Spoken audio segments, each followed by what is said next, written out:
Good afternoon. What is going on, Dylan Talks Tone people that follow this channel and listen to this podcast and watch these videos and buy these pickups? Welcome to everybody who comes and hangs out with us on Tuesday afternoon. I hope you all are having a great day. Hope you're having a great week. Let's mute that. There we go. Sorry about that. And yeah, so I'm glad everybody's having a good week so far. It's been pretty busy around here. We'll get into that in a moment. Before we do that, please make sure you go to Dylan Talks Tone and buy some pickups. That's what we do. The videos are just videos, but we actually make pickups, lots of them. So we're going to talk about pickups today. And then the other thing is make sure you go and check out some of the links in the description below, because places like Sweetwater, Runway Audio Cables, StuMac, and all those places. And there's some Amazon links down there that supports the channel, as well as, as well as our Patreon folks. I want to thank them for being members, as well as the YouTube members down there. Anybody that's a member, whether it's Patreon or the YouTube members, thanks a lot for being a part of what we do here, because you make these videos possible. We don't get a whole lot of free stuff from the guitar companies, so it's very helpful to be able to buy these guitars for review, and etc. So I thank you so much for all of you who are a part of all of that. We posted an update over there, so some of you are going to know some things already that I'm going to be talking about today. But we'll get into this a little bit. So let me have a sip of this beer.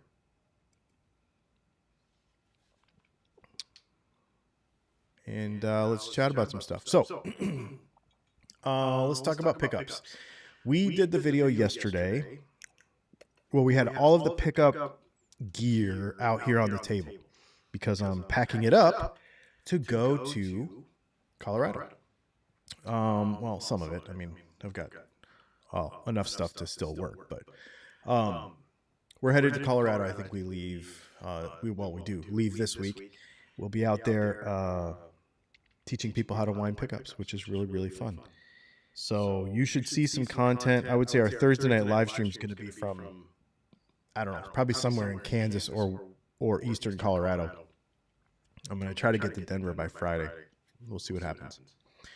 Because we're driving. So that'll be cool. So we'll be out there. I would imagine that for whatever reveal video that they've got going on Friday, we'll be a part of that. And then he's doing this thing, this $400 guitar contest, where you build a guitar and enter it in a contest, but you can't spend more than $400 on parts, which sounds really fun. I did not participate, but we did support it because we gave a discount on pickups for the people that were in it. So that's pretty cool. So there's a few people that used our pickups. So that's going to be fun. And then next week, we're going to be building, Matt calls it his $9,000 Strat workshop. The workshop doesn't cost $9,000, but you're going to build a really nice Stratocaster. And in amongst that, you're going to learn how to wind pickups. We're going to help you wind pickups. So if you start on Monday with a block of wood and you go home on Friday with a full guitar, painted and all, and you wound your own pickups and wired the electronics and all that stuff. We've got pick guards. We're going to provide the pick guards and all the wiring and stuff for it. So that's going to be pretty cool. It's going to be really exciting to be able to do that. What's up, Hat Mike? So yeah, pretty exciting for the next couple of weeks of content too, because we're going to be, shooting a bunch of stuff, and it's going to be really fun. I'm really excited about it. But we did that video, yesterday about all this pickup tools and everything. Now they're all in Pelican cases in the living room, ready to go. And I said in that video some things about statistics that are like specifications that we don't publish, and it brings up an interesting conversation, because a lot of people, I get a lot of, I don't want to say hate, because that's probably too strong a word. There are a lot of frustrated guitar nerds. Let's just say that. There's a lot of frustrated guitar nerds who think that guitar pickup companies and people like myself should be more specific about the specifications that we publish and how we test and what we include in videos and that sort of stuff. I should say also, if you have guitar questions, please ask them in the chat. If you use a super chat, I'll drop what I'm doing and we will answer that question right away. Also, if you do have questions, put question marks in front of it so I can find it. I don't have Leslie here to do this for me. So anyway,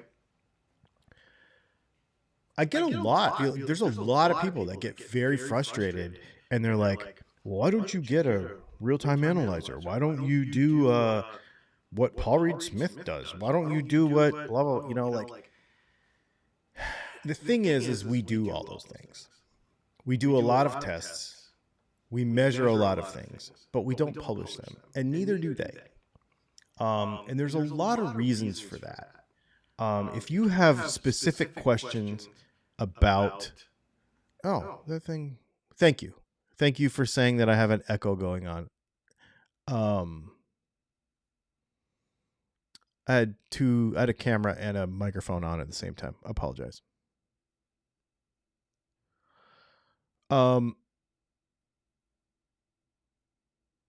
Let's see.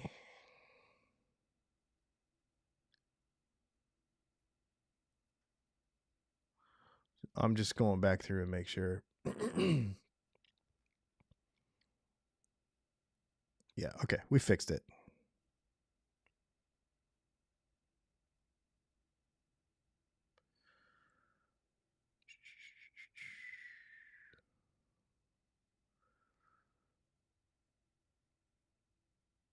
Hang on, I'm just making sure that okay, so yeah, we fixed the Echoplex problem, y'all.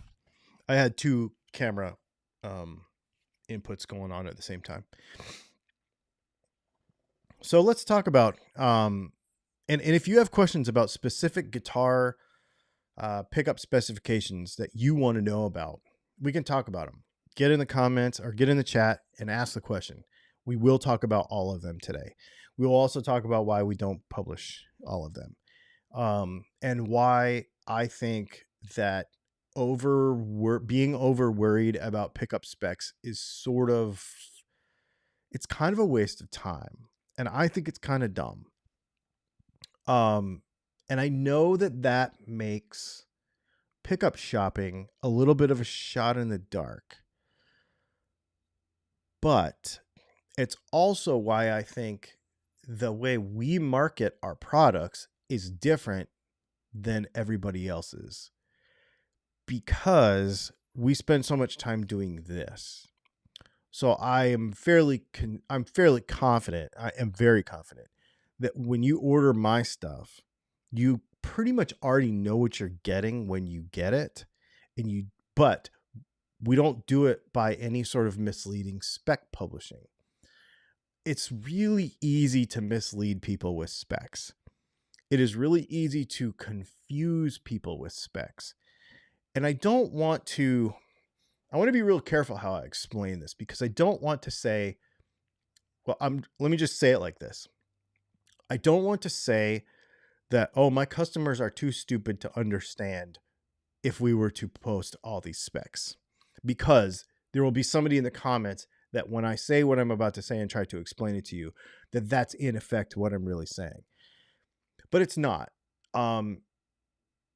What happens is if you publish too many specifications, you get like sucked into like a vortex of decisions that don't really matter to the final result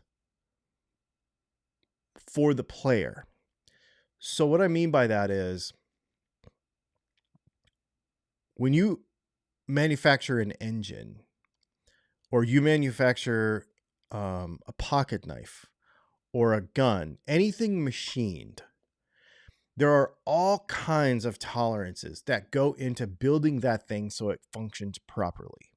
And there are all kinds of specifications and checks that need to be made so that the thing functions right. But those specs are not relevant to the end user at all whatsoever. The deck height on your Ford Ranger engine is not relevant to you. Let's see, I don't know. The bearing end play on the turbos for your Hyundai Santa Fe there's no relevance to that specification for you. And what happens a lot of times, your camshaft profile. The camshaft profile in your Ford Escape is not relevant to you. Now, in the end result, obviously it is, because you want enough torque to drive around town, so you want the engine to be designed properly to give you the horsepower and the torque that you need when you want it, right? But for most people, they don't need to know the camshaft profile on their Ford Escape.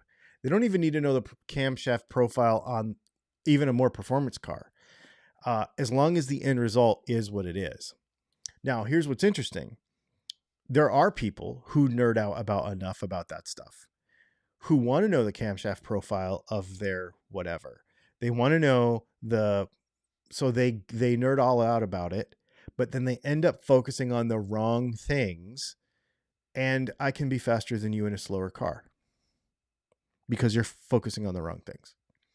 So that's the same thing with this guitar stuff. Some of this stuff that we put into a pickup and how a pickup works is not relevant to the end user. Super chat from Don.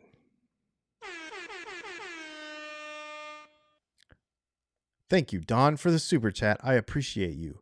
I'll see you next week, actually, or maybe this weekend.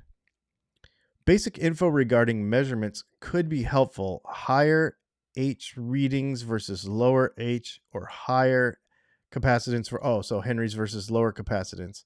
They relate to how the tonal palette of the pickup would be helpful for novice winders.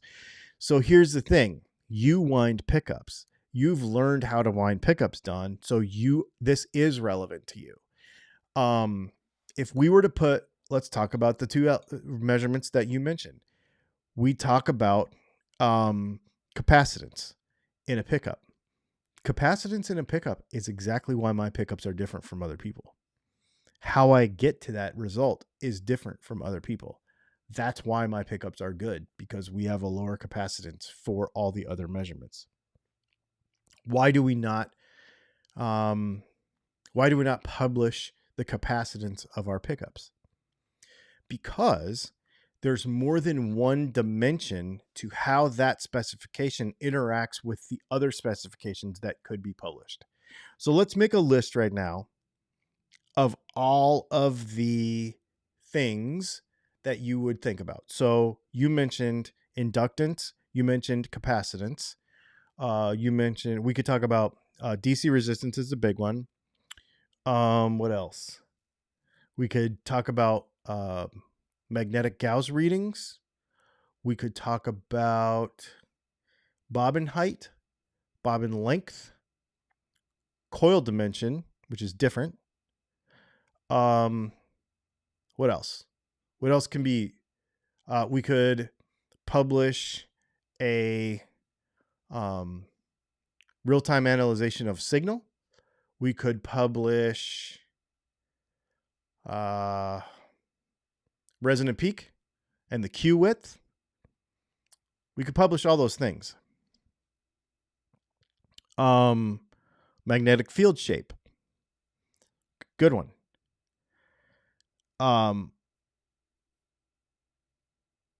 We could publish all those things, right? But here's the problem. There's no way to plot on a chart with any specificity how the pickup will sound, even knowing all of those numbers, if for the end user. Now, on the design side, there is some. You can, I've got a notebook over there and it's got all kinds of stuff in it. And I could say, okay, well, I made this before and I made this before and I made this before and I made this before. So if I shoot this gap right here, I could probably get something a little bit in between there. You can do that on the design side. But from the end user's perspective, it would only confuse the consumer. And that is not to say that the consumer is not smart. That is to say that everything is a moving target. So if you change pickup gauge, but you also change wire gauge, and you also change the coil size, then the original measurement that you were curious about is no longer relevant because too many changes have been made. And rarely is only one change made. And what will happen if you publish all of those things is the fact that someone will say, well, I'll give you a great example. Since we started using Alnico 8 pickups, Alnico 8 magnets, everybody wants Alnico 8 magnets because they want their pickup to be hotter. Well, that's not how you get a hotter pickup. That's not what a magnet changes. It's much more subtle than that. But because 8 is bigger than 5, everybody thinks that that's what it is. That is not because the consumer is not smart. It's because we are human beings, and that's the natural reaction. More must be better. Well, it's not always, especially when you move line counts around, especially when you change the pickup dimension, which we can and do. So a pickup design is a composite of all of these measurements put together to come out with the end result. And then you come out with a different design, and that one is that composite of all of those different measurements.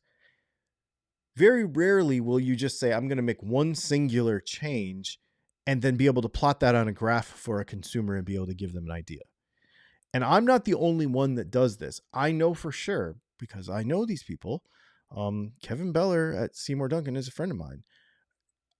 They have I don't know if you caught that in their latest video with Premier Guitar, but I believe they have like 1,300 SKUs.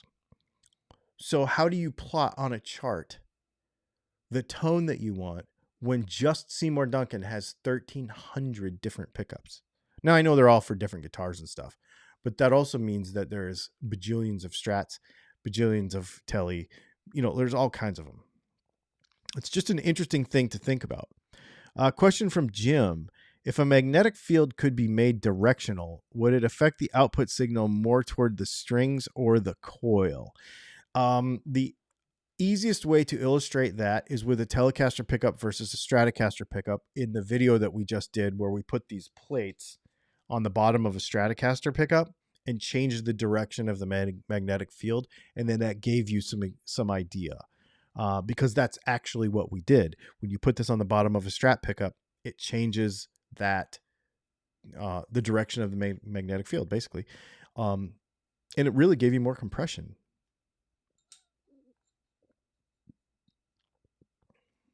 Let's see. Good question, though. Thank you.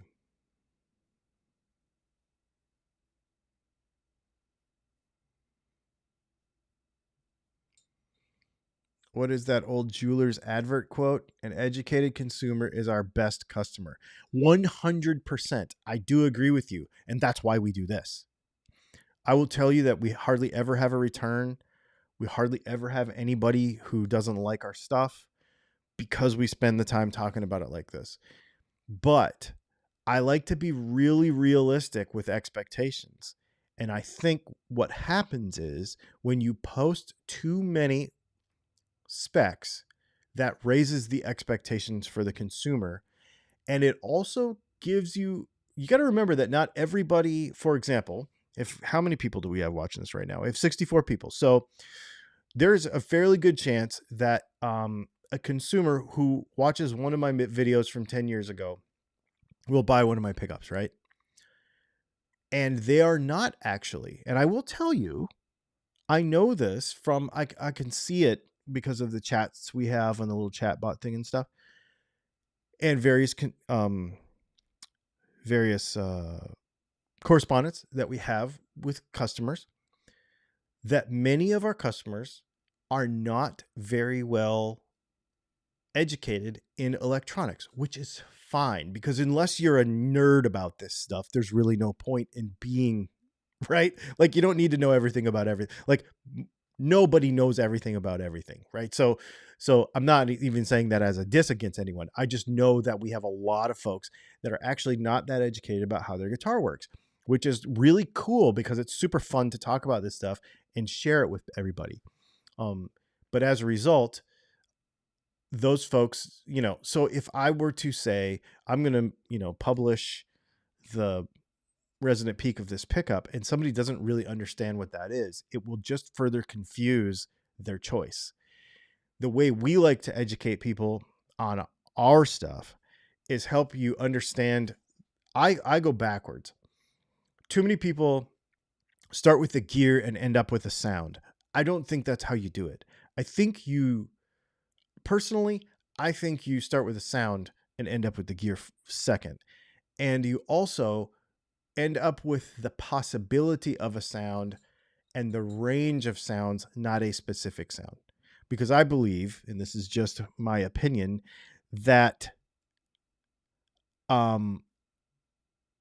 specific sounds come from your hands and a range of sounds come from the instrument. So if you're looking for a specific sound, you need to get better as a guitar player. You need to make that sound with your hands. I can get you in the range with what we do. And I can get you to get rid of so if you have a guitar that does or doesn't do a thing and you want it to do that thing, I can help you do that. But if you want to sound like Slash, if you want to sound like Jimi Hendrix, if you want to sound like Jimmy Page, that's on you. That's not on me. I can't put a pickup in your guitar that makes you sound a certain way. I can get you in the range. I can get you from here to here, and it's whether or not you're going to hit here, here, or here is up to you. And that's how we want to educate consumers. And I know for sure that that's a lot of the way other brands want to educate consumers too. They don't want to create a situation where they're raising expectations. And this is where, to me, some of the brands go a little wrong. Well, if you're going to buy Eric Clapton pickups, then you're going to sound like Eric Clapton. No, you're not. If you're going to buy Slash pickups, you're going to sound like Slash. No, you're not. No, you're not. You just aren't. End of story. You will not. EVH pickups. It doesn't matter. I don't care. Stevie Ray. It doesn't matter. Stevie Ray's a good one because the Texas Specials, everybody thinks they are what Stevie Ray played. And Stevie Ray actually never, ever played Texas Specials one time in any of his guitars. And those pickups were going to be they were not what he played, but they were coming out with something. But then, of course, it never happened. So everybody thinks that's what Stevie Ray sounds like, and that's how you get the Stevie Ray sound, when it's actually completely the opposite. So those are the kinds of problems that happen because expectations are a certain way for a particular tone. What I want to educate people to do is in a completely different way, is get you into a range and solve some problems that your guitar might or might not have, and then leave the rest up to you. And I think it's a different approach. I know it's a different approach. That's how I started this 10 years ago. But it's also why we don't publish all of those things and why I don't care to even go down those roads with things. Let me catch up on a couple of questions here, and then I'm going to give you an inside look a little bit on how I develop pickups, because it is not the same as other people, because I don't care about certain things that other people care about. And I do care about some certain things that other people may not care about.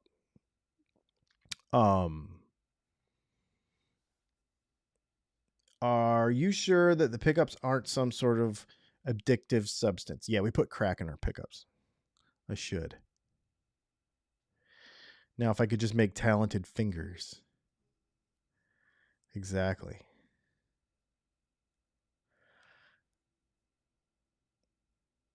Call me lazy, but I help Dylan to help me select pickups. I have enough on my hands simply learning to play guitar. Rob, I appreciate that. And let's talk about the spirit of your question or your statement for a second. I get it. I'm the same way with tires, with lots of stuff. Like, I just go to the place. I don't nerd out about every little, just take this with a grain of salt. I don't nerd out about everything all the time. There are certain things where when I walk into a place, I'm like, look, you're the expert. I'm a nerd enough to know that this is what I want, this is what I want, this is what I want, and this is what I want.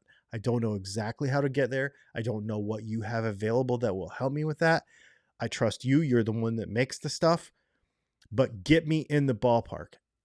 I know that I've looked at this, and this, but is there anything else that you would suggest to me that might be better since you're the expert? I do that with guns a lot. I'll go into a place and be like, look, I looked at this pistol, but this is what I'm looking for. This is the need that I'm trying to fill. And they'll be like, have you thought about X, Y, or Z that I didn't think about? Because this, and this, and this. And I go, oh, okay. Yeah, let's go down that road. Sounds awesome. But I'm leaving it up to them because they're the expert. I do the same thing. So with the pickup thing, I totally get it. And I think that's why we want to do it this way.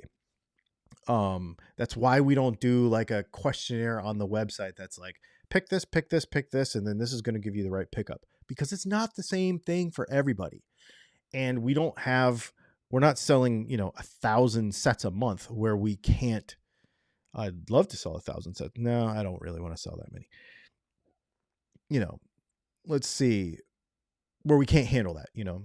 Was it you who called the Alumitone pickups a static coil? Sorry, this question references a 4-year-old video. No, but I did do a video on those, and they're pretty awesome.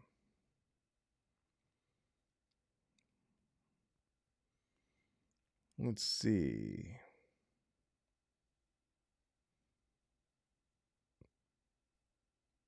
Ooh, this is a good point. And we, not to talk bad about other people, but I get your point. Pooh Ninja, this is or Rob F, this is an interesting point. The key is trusting your boutique builder. For every Dylan out there, there are quite a few others that are the best to be avoided, especially when it comes to amps.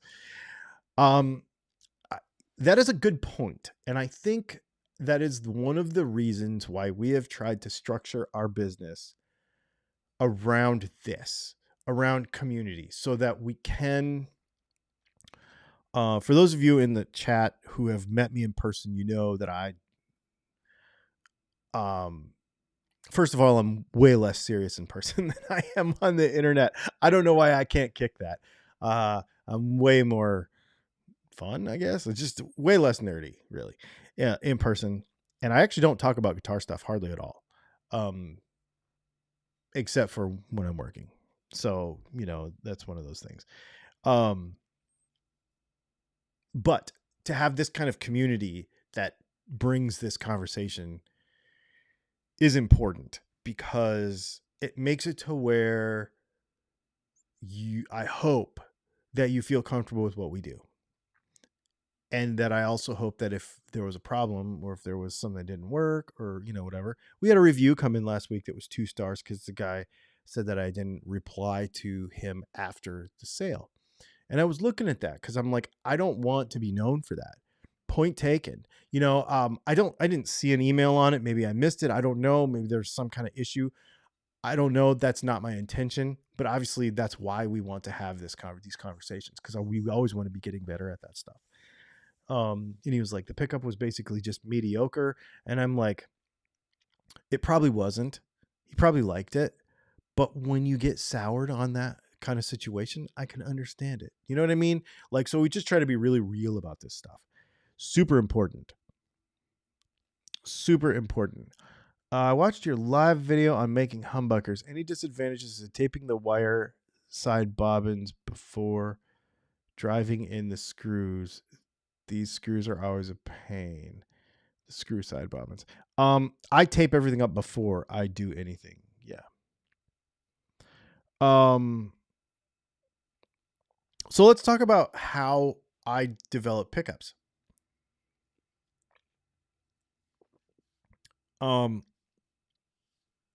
Sometimes it's a situation where you all ask for something and I'm like, well, I've never really made these before, but I guess we'll do it. Or I've made them in secret and didn't tell anybody. Firebird pickups are like that. I've made a bunch of Firebird pickups for a lot of people, like my friends, and a few limited ones, and whatever, just like here and there. But I said I'd never make them because I didn't really like them that much. But you all asked for them. And so I was like, okay, where do I start? I'm going to start with a vintage correct wind from an early Firebird. And then I'm going to put the Dylan Talks Tone thing that I do on these pickups. The Dylan Talks Tone thing is a couple of things.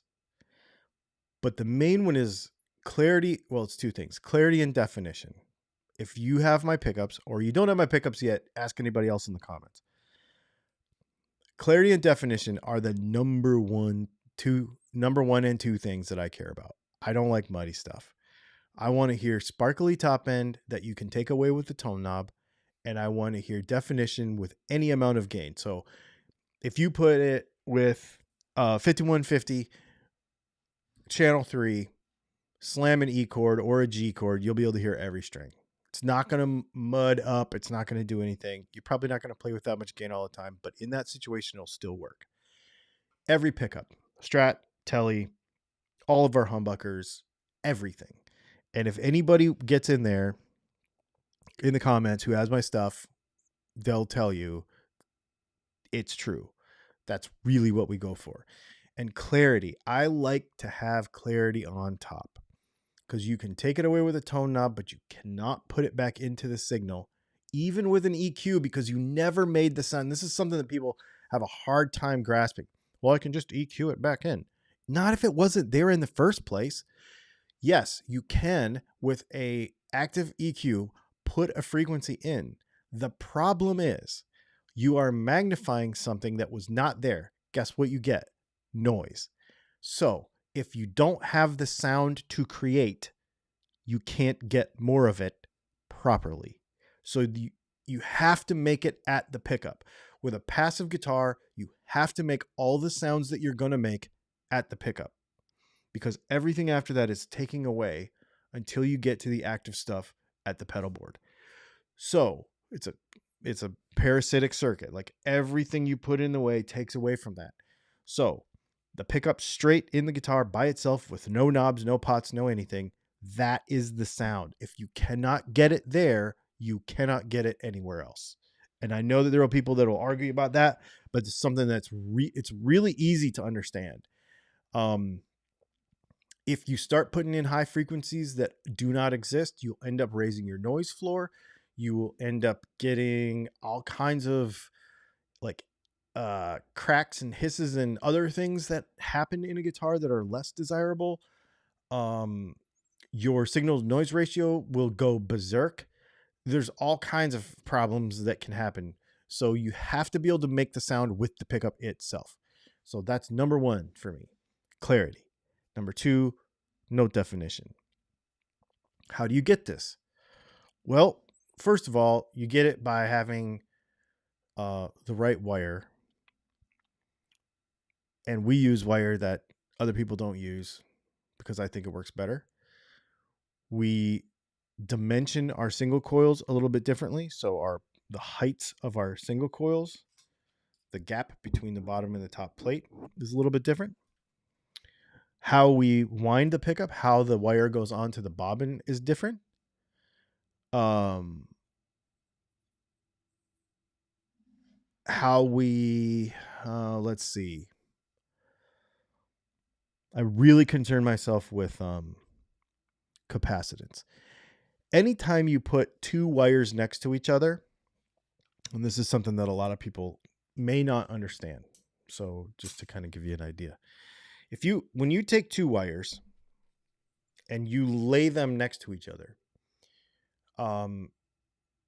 there is a thing called capacitive loss. And basically what this says is, think of it like off-gassing. Like some of the frequencies are literally escaping out of the wire. That's the simple oversimplification of the way to explain it. But it's like the frequencies are like off gassing out of the wire into the wire next to it. They're like cross talking, but they're like stealing from each other. High frequencies go first. Clarity goes first. And so the tighter a pickup is, that's why machine wound cheap pickups usually sound muddier, because the tension is higher. I mean, I can squeeze this coil. Like this is the tension here is, it's not messy. It's nice and neat, but it ain't tight. So capacitance is a thing. But here's the problem. If I were to publish capacitance, in order for it to be a relevant measurement, you would also need to know the height and width and length of the coil, and you would also need to know the gauge of the wire. You would need to know the nominal thickness of the insulation on the wire, and you would also need to know winds per layer, and you would also need to know how many winds are on the whole coil for the capacitance number to be relevant when comparing it with another pickup, where you would need to know all of those specifications as well. You see, when you compare a pickup with another pickup, DC resistance, for example, you are only comparing all DC resistance tells you. Here's a little news flash for you. Hot take. All DC resistance tells you is the length of the wire on the coil. That's all it tells you. So in order for that to even be relevant, you need to know what gauge it is. You need to know how the nominal thickness of the insulation. And you need to know the tension that it was applied, because the tighter it is, the higher resistance per foot, which can affect the DC resistance of the entire coil. So DC resistance of the coil is a completely useless measurement when comparing it with another coil. So if I say, well, this is a 10K pickup, well, this is a 10K pickup too, they're going to sound exactly the same. Well, no, they aren't, because this one is way looser. This one is an 1/8 of an inch shorter. This one is a little bit shorter this way, and it also has different magnets. There you go. DC resistance means nothing. So one measurement by itself means nothing. Even if I were to do exactly the same thing, we did this really fun experiment when we were in Kansas last year. And we'll get into Henry's. We'll get into inductance in just a minute. When we were in Kansas a few years ago, we were at Odessa Pickups, and him and I wound exactly the same pickup on exactly the same machine with exactly the same wire, with exactly. I had him make the bobbins, so we knew that they were 100% consistent. The only thing we did differently is I wound one and he wound one. Same wind count, both hand wound. We put them into a guitar and compared them. They sounded different. It was because the capacitance was different. It's because the winds per layer was different.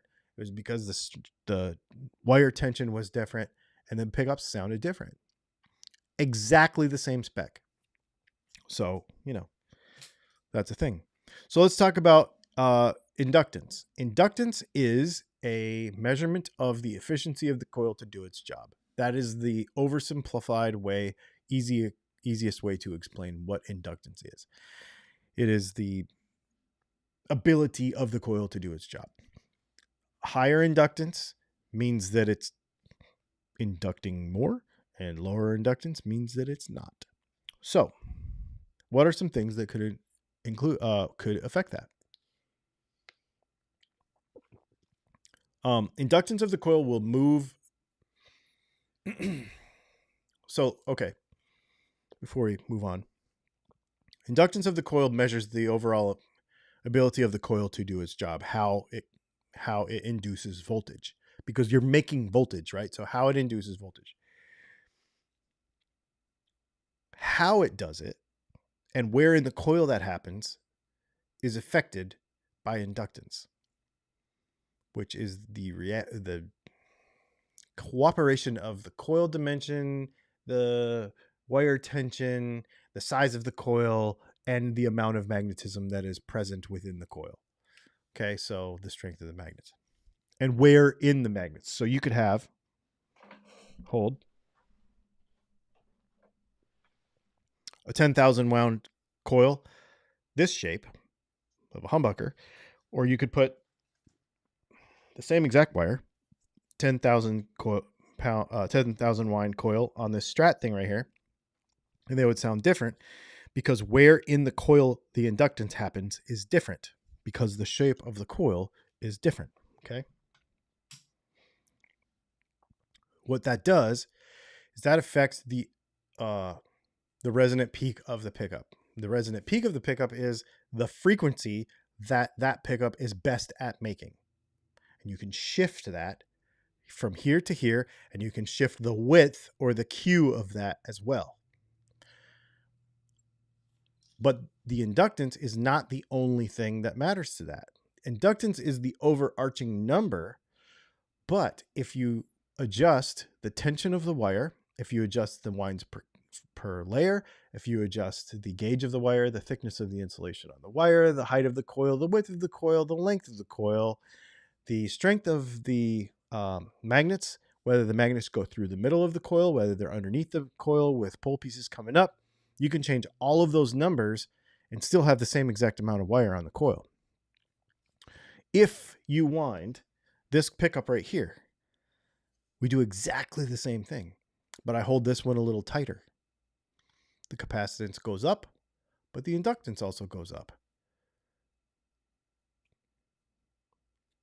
If I leave it a little looser, maybe the inductance comes down, but also so does the capacitance. Also, believe it or not, so does the resistance, because the more you stretch a wire, the higher resistance per foot it is. So all those things are all these things all moving around all the time. It's really fun to be the person designing this stuff. It's not as fun to be shopping for it. But this is why I really concentrate on trying to share with people a different thought process about how to shop for this stuff. And honestly, just talk to you about it all the time so that when I tell you that this is what this pickup is going to do when you put it in your guitar, that you get an idea, but you're not, and that I'm being honest with you, first of all, because I'm trying to be. But second of all, I think the method of shopping should be a little bit more forgiving. First of all, don't worry about DC resistance. Because don't worry about hotter pickups. Worry about what the sound is that you're trying to make. Don't shop by the numbers, shop by the sound that you're trying to make. A big mistake that people make is they go for more output because they think they want to be heard in the band. Here's what happens. Hey, I really want one of your P90s, but I want it to be hotter. I really want a humbucker, but can you overwind me a PAF? Like, can you take one of your DAFs and overwind it because I want it to be hotter? Typically what that means is Joe, guitar player, plays in a band, and he plays a Les Paul, and he plays it through a Marshall, and his buddy also has a Marshall, or maybe he has a Bassman, and he plays a Les Paul, or he plays a Strat. Let's say his buddy in the band plays a Strat, and you can't hear the Les Paul. So he thinks he needs a hotter pickup because nobody can hear me and I can never cut through the mix. Well, when you make a pickup hotter with winds, which is usually how that works, the mid-range shifts a little bit lower towards the bass side. Typically the clarity goes away a little bit, and guess what? You get lost in the mix even more. So thinking about what you're trying to accomplish, and then just asking the questions and being part of the conversations will get you better results than shopping for numbers. And I know that that's a completely different way of looking at this stuff, but don't shop for numbers. Shop for like the sound that you're looking for. And then I don't know. It's hard to explain. I can understand why people are confused by this stuff because it's a moving target, right? It is a moving target. It's crazy. Here's a good question. Piles of information. But how do I know what pickup I want or whether I should replace mine?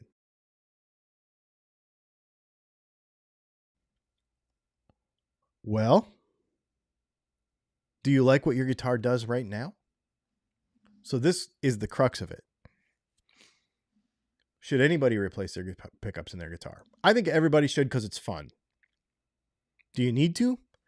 Do you like how your guitar sounds now? Then you don't need to. Don't buy anything. If you like how your guitar sounds now, don't buy pickups for it. Unless you're a person like me who's like, I just want to try all the things. Like, I want to try all the things. I want to have all the knives. I want to have all the guns. I want to have all the guitars. I want to have, you know what I mean? We obviously know that's not reasonable. So you do pare it down, obviously, to a few of your favorites. But I'm a person who wants to try all the stuff. I want to try all the pedals. I want to try all the amps. I want to try all the everything. Is that realistic? No, not really. But if you like how your guitar sounds, don't buy anything. No need. No need to buy anything at all. If you are having a problem, when I say problem, I mean, okay, I'm not getting there, right? Like, I am not getting there. There's a thing that is missing in my sound. Then that's when you send me a chat message on the website and you'd be like, hey, this is the sound this is the problem I'm trying to solve. My guitar's not doing this thing. And I can be like, okay, well, let me point you in the right direction of a thing that would fix that. Am I telling you you're going to sound like Slash? No. But you have a thing that you're hearing in your head that you're not able to get. And some people would say, well, if the tone is in your hands, then all you have to do is practice. Practice always helps. But not everybody will ever get all the sounds. You know what I mean? I'm always going to pretty much sound like I sound. No matter the pickups, but I can also solve problems. You can solve problems with pickups. And you can open up range with pickups. You could do that. Which is what I think you can do. That, to me, that's the best way. Don't you still need a machine if you hand wind? Well, yeah, as a motor, but everything happens in my right hand.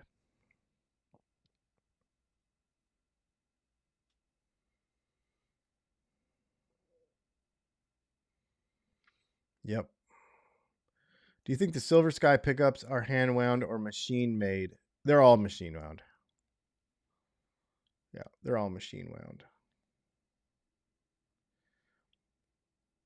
How much does string size affect the amount of electricity being produced by the pickups?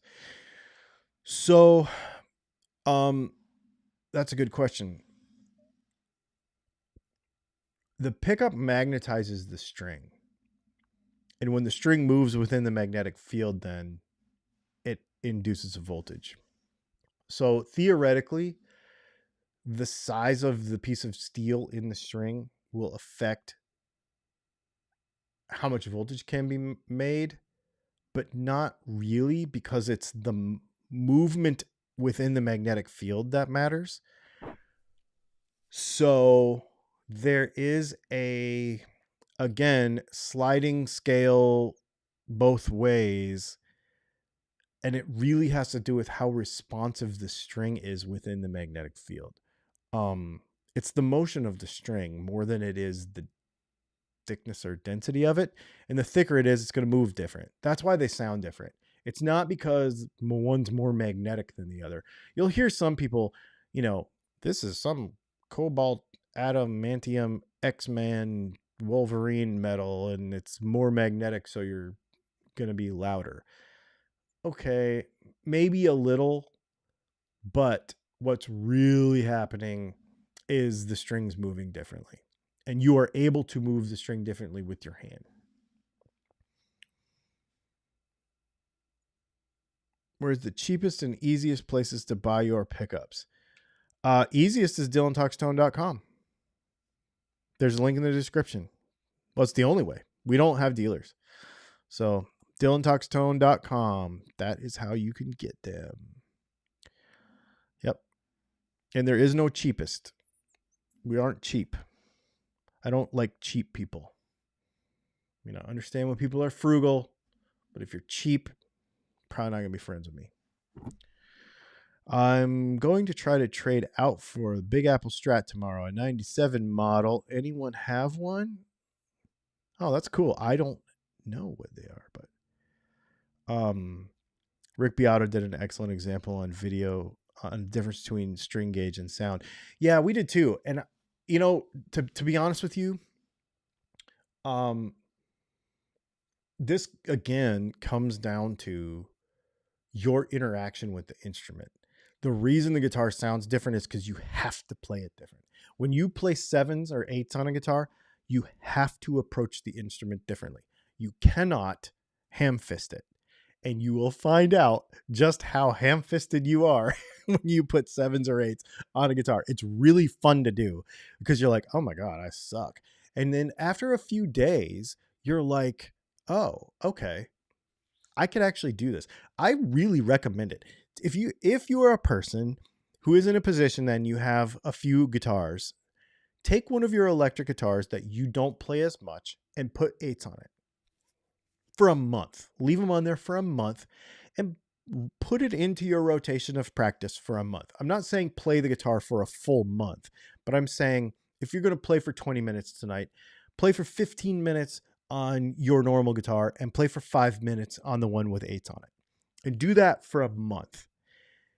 It will make you a better guitar player because the finger control, you will literally get more dexterity in your hands. And what I found is it wasn't the fretting hand that was giving me the trouble. It was the strumming hand. I was just like ripping strings. You know what I mean? And you get speed with dexterity. So you would end up being much more sensitive with your picking hand.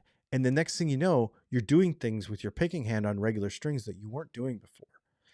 And there will be people right now, I can already hear you in the comments, I would never be able to do that because blah, blah, blah, blah. Well, that is the point. Push yourself out of your comfort zone and force yourself to do that for a month. 5 minutes a day for a month, play a guitar with 8s on it. You will become a better guitar player.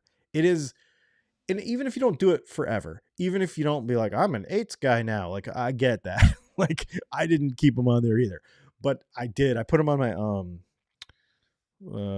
MGK signature guitar for a month, and I did that. And it was awesome. It helps if you do it on a guitar that has a fairly stable neck because then you don't have to go through the whole setup and stuff.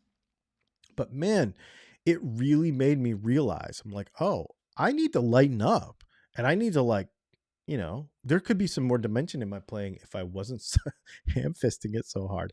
And some people will say their fretting with their fretting hand will be the problem, but for me it was the strumming hand. And I really, oh my goodness, yeah. Do you know a good place to get pickguards? I do.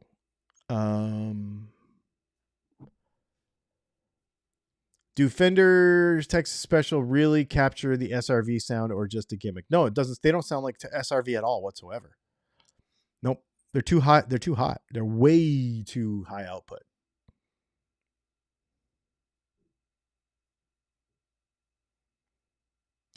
Oh, this is a good one. Same is true for smaller scales. Playing with a 24-inch scale Mustang has improved my fingering on my 25.5-inch scale Strat. Excellent. Interesting. MGK was picked for the 8s experiment. Why do you say that, Alan? Why would you think that would be interesting?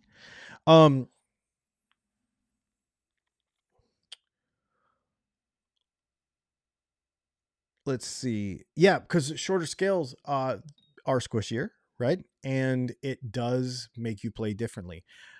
I really miss, I know Hat Mike has my old Gibson. I really miss my Gibson G-hole Hummingbird. I miss that guitar because an acoustic guitar with a short scale, I really do miss that. Most of my guitars are 25.5.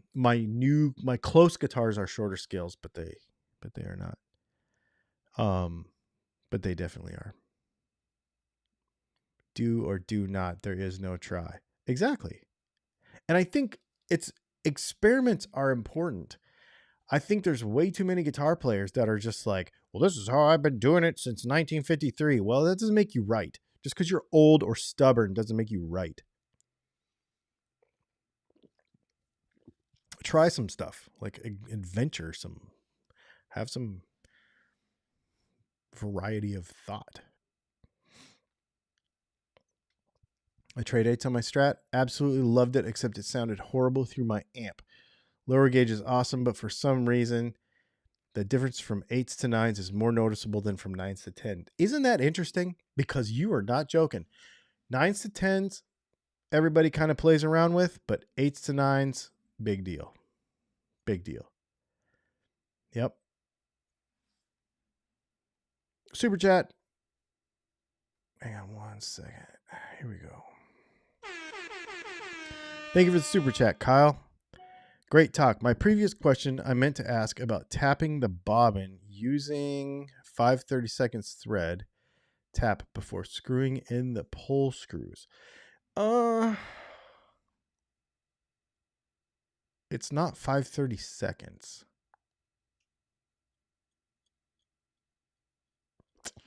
I can't remember what it is. No, and I don't. I just jam them in there.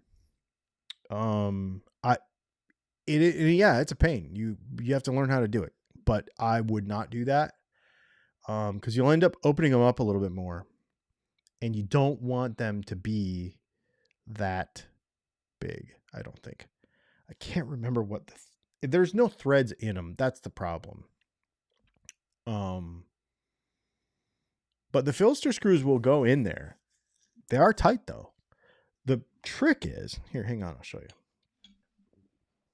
Where'd it go? Oh, it's not in reach. The trick is making sure that you have the right screw driver size. 100%. That's the trick. If you do not, it will slip out. Also, like I have a DeWalt brushless, I think it's brushless, motor. Maybe it's a brushed motor. I can't remember. Anyway, it's really good low speed control. Really good low speed control, and the correct bit in there will give you what you want. And patience, and just learn how to do it.